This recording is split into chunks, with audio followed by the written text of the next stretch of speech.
नमस्कार, आपलं स्वागत आहे प्रणालीज किचनमध्ये आणि खूप दिवसांनी आपला व्हिडिओ येतो ते पण आपल्या नवीन घरात आणि लवकरच मला नवीन घराची होम टूर सुद्धा दाखवते आणि आज आपण बनवतोय मँगो बासुंदी। चला, मँगो बासुंदी बनवण्यासाठी आपण घेतले 2 आंबे, काजू बदाम, गुलाबाची पानं, केसर, वेलची पूड, साखर आणि अर्धा लिटर दूध।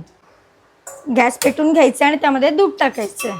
आता टोपामध्ये सगळं हे दूध ओतून घ्यायचं आपल्याला। गॅस मीडियम फ्लेमवर ठेवून आपल्याला दूध सारखं ढवळत राहायचं कारण का खाली लागू नये म्हणून चांगलं आपल्याला घट्टसर होऊन द्यायचं।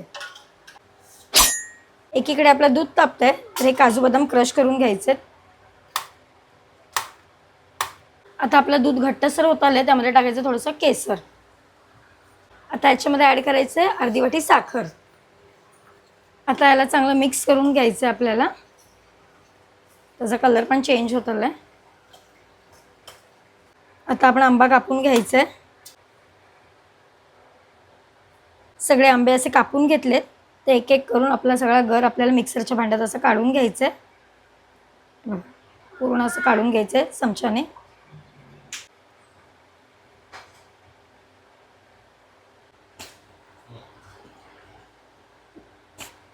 आता आपल्याला हे मिक्सरला चांगलं वाटून घ्यायचंय।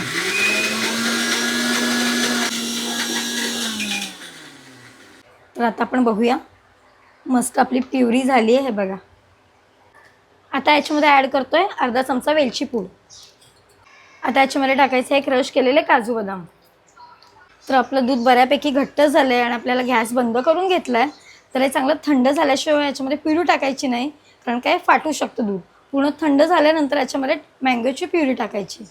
तर आता आपलं दूध थंड झालंय याच्यामध्ये प्युरी मिक्स करायची आहे। आता हे चांगलं मिक्स करून घ्यायचं आपल्याला। तर आता आपली बासुंदी रेडी झाली आहे। एका बाउलमध्ये आपण काढून घ्यायची आहे। चांगली घट्टसर झाली आहे।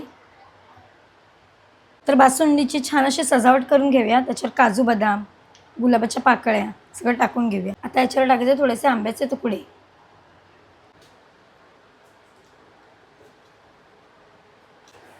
तर तुम्हाला मँगो बासुंदीची रेसिपी कशी वाटली कमेंटमध्ये नक्की सांगा। थँक्यू।